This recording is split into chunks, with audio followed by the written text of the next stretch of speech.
ரோஜா பூ மாலை ஒரு தடவை கோர்த்து காமிங்கன்னு என்கிட்ட கமெண்ட்ல கேட்டிருந்தாங்க. அதுக்கான வீடியோ தான் கைஸ் இது. பூ கட்டுற நூல் 2 கண்டை யூஸ் பண்ணி அது 2 லைன் வரும் இல்லையா, அதை நம்ம 4 எடுத்துக்கணும். ஊசியில் கோர்க்கும்போது பாருங்கள், இந்த மாதிரி 2 + 2 4 லைன்ஸ் நமக்கு கிடச்சிரும். அது எந்த அளவுக்கு, அதாவது எந்த உயரத்துக்கு வேணுமோ அந்த உயரத்துக்கு அந்த நூலை நம்ம எடுத்துகிட்டு அதுக்கப்புறமா கட் பண்ணிக்கணும். இப்போ அந்த நூலுங்களை நம்ம சரிசமமாக வச்சு ஊசியை பூ கோர்க்கிறதுக்கு கரெக்டாக வச்சுக்கலாம்.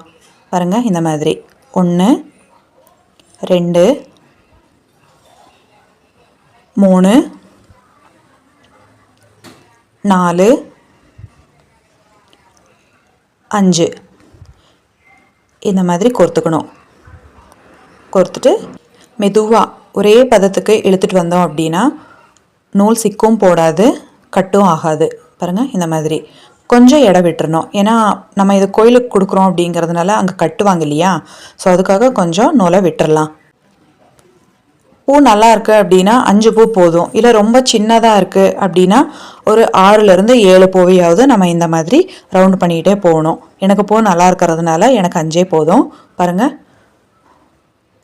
அடுத்ததும் இதே மாதிரி தான் வரிசையாக எல்லாத்தையும் எந்த அளவுக்கு வேணுமோ அந்த அளவுக்கு நம்ம இப்படி கோர்த்துட்டு இழுத்துட்டு போயிட்டே இருக்கணும். பூக்கள் எல்லாம் ஒரே சைஸில் நல்லா இருக்குது அப்படின்னா கோர்க்கறதுக்கு ரொம்பவுமே நல்லாயிருக்கும். பாருங்கள், இந்த மாதிரி சூப்பராக இருக்குது பாருங்கள். அப்படியே ஒரு லைனாக நமக்கு எந்த அளவுக்கு வேணுமோ, சின்ன ஃபோட்டோவுக்குன்னா சின்னதாக கோர்த்துக்கலாம், கோயிலுக்கு கொடுக்குற மாதிரி இருந்தால் பெருசாக கோர்த்துக்கணும். சைஸ் எந்த மாதிரி வேணுங்கிறது ஒரு கணக்கு நமக்கு தெரியும் இல்லையா, அந்த அளவுக்கு எடுத்துக்கணும். நான் இப்போது வீட்டில் இருக்கிற என்னோடய சாமி படத்துக்காக கொஞ்சம் மீடியம் சைஸில் நான் போட்டுட்ருக்கேன். அதாவது ஒரு அடி இல்லை 1.5 அடி அந்த அளவுக்கு. இதுக்கு எனக்கு ஒரு 3/4 kg அளவு பூ தேவைப்படும். இப்போ ஒரு சைடு எனக்கு எவ்வளோ வேணுமோ அந்த அளவுக்கு நான் கோர்த்து முடிச்சிட்டேன். அடுத்ததான் அதுலேயே நம்ம கோர்த்துட்டு வராமல் சென்டரில் கொஞ்சம் நூல் கொடுத்து அட்டாச் பண்ணிட்டோம் அப்படின்னா கடையில் வாங்குகிற பூ மாலை மாதிரியே சூப்பராக இருக்கும். பாருங்கள், இது கூட 2 லேயர். இதையும் அதே மாதிரி எந்த அளவுக்கு வேணுமோ அந்த அளவுக்கு கட் பண்ணிவிட்டு சென்டரில் நம்ம 2ஐயும் சேர்த்து வச்சு முடிச்சு போடாமல் அப்படியே சென்டரில் இழுப்போம் பார்த்தீங்களா. பாருங்கள், இந்த மாதிரி வச்சுட்டு சென்டரில் அந்த நூலை அதில் போட்டு அப்படி இழுக்கணும். பாருங்கள், இந்த மாதிரி. இப்போ அந்த கயிறு அந்த நூலையும் பிடிச்சி இந்த மாதிரி போட்டு இப்படி இழுத்துட்டா நடுவில் நமக்கு பூ கோர்க்கறதுக்கு வசதியாக இருக்கும். இப்போது சென்டரில் நமக்கு கிடச்சிருச்சு. பாருங்கள், இந்த மாதிரி. அதே மாதிரி அடுத்த சைடும் கோர்த்துக்கிட்டே போகணும். 5 வச்சு இப்படி கோர்த்துக்கிட்டே போகணும்.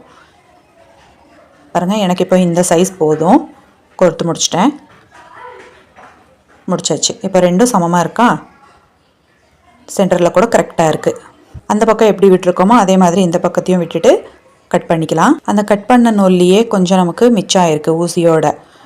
இதில் இந்த மாதிரி கொஞ்சம் உயரமாக இருக்கிற ஸ்டெம்ஸு காம்பை எடுத்து ஸ்ட்ரெயிட்டாக கோர்த்துட்டு வரணும். 1 by 1 லைனாக கோர்த்துட்டு வரணும். உங்களுக்கு அந்த பால் சைஸ் கீழே வரும் இல்லையா, அது எந்த அளவுக்கு வேணுமோ அந்த அளவுக்கு நீங்கள் கோர்த்துட்டு வந்தீங்கன்னா பார்க்க நல்லாயிருக்கும். ஹாரத்துக்கு தகுந்த மாதிரி நம்ம கோக்கணும். நான் இப்போ இது ஒரு 7லேருந்து 11 பூ வரைக்கும் வச்சுருக்கேன். அப்போ தான் அந்த பந்து பூ மாதிரி பார்க்குறதுக்கு சூப்பராக இருக்கும். பாருங்கள், இந்த மாதிரி 1 by 1 கோர்த்துட்டேன். இப்போ இதை அப்படியே ரவுண்டு ஷேப்பில் நம்ம கட்டிடலாம். பாருங்கள், இப்படி கட்டிட்டா அது ஃபுல்லாக ரவுண்டாக வந்துடும். அதாவது இது நம்ம அந்த கைக்கு கயிறு கட்டுவோம் இல்லையா ரவுண்டாக, அந்த மாதிரி ஷேப்பில் வந்துடும். பாருங்கள், கட் பண்ணதுக்கப்புறம் இப்படி இருக்குது. இதை சைடில் வச்சுட்டு அடுத்தது சென்டர் அந்த நூல் அட்டாச் பண்ணியிருந்தோம் இல்லையா, அங்கே திரும்பவும் அதில் ஊசியை கோர்த்து அதே மாதிரி 5 பூவாக ஒரு 3 லைன் கோர்த்துக்கலாம். இந்த சென்டரில் கோர்க்குறப்ப 3 லைன் இல்லை 5 லைன் போதும். ரொம்ப 7 9 அந்த மாதிரி கோர்த்துட்டோன்னா உயரமாக பார்க்குறதுக்கு சுத்தமாக நல்லா இருக்காது. அதனால் 3 கரெக்டாக இருக்கும், எவ்வளோ பெரிய மாலையாக இருந்தாலும் சரி. பாருங்கள், 1 பார்க்கவே சூப்பராக இருக்குது. பாருங்கள் எப்படி இருக்குதுன்னு. 2 பார்க்க நல்லா இருக்கா. அடுத்தது 3 போதும். இதுக்கு மேலே கோர்த்தோம் அப்படின்னா நல்லா இருக்காது. இப்போ 3வது லைனையும் கோர்த்து முடிச்சிடலாம். புதுசாக இதை நீங்கள் செய்யும்போது பார்த்து கோத்துக்கோங்க, ஏன்னா கையில் வந்து ஊசி ஏறிடும். எனக்கு இது ஒரு 7 இயர்ஸ் எக்ஸ்பீரியன்ஸ் இருக்குங்க. ஆஃப்டர் மேரேஜ் தான் நானும் கற்றுக்கிட்டேன். என்னோடய ஓன் எக்ஸ்பீரியன்ஸ் தான் இது.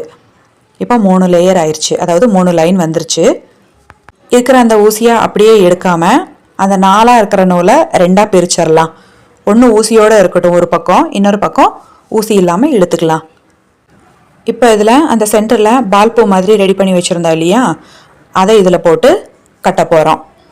பாருங்கள், இந்த மாதிரி நல்லா சென்டரில் உள்ளே விட்டு இன்னொரு பக்கம் ஊசி இல்லாமல் இழுத்து வச்சுருக்கோம் இல்லையா, அப்படி கட்டிட்டா அது ஷேப் வந்து சூப்பராக நல்லா வந்துடும். பார்க்கவே ரொம்ப அழகாக இருக்கும். இப்போ கட்டிடலாம். நல்லா இறுக்கமாக கட்டி முடித்ததுக்கப்புறமா எக்ஸஸாக இருக்கிற த்ரெட்டை கட் பண்ணிடலாம். பாருங்கள், இந்த மாதிரி அதிகமாக எல்லாம் இழுக்க தேவையில்லை. பாருங்கள், மார்க்கெட்டில் வாங்குற மாதிரியே வீட்லேயே சூப்பராக பூ மாலை ரெடி ஆயிடுச்சு. ரோஸ் பூவை வச்சு மட்டும் இல்லை, மற்ற பூக்களை வச்சும் நம்ம இந்த மாதிரி பூ மாலையை ஈஸியாக வீட்லேயே ரெடி பண்ணிக்கலாம். பிடிச்சிருந்தா ஒரு லைக், ஷேர், கமெண்ட், சப்ஸ்கிரைப் பண்ணிக்கோங்க.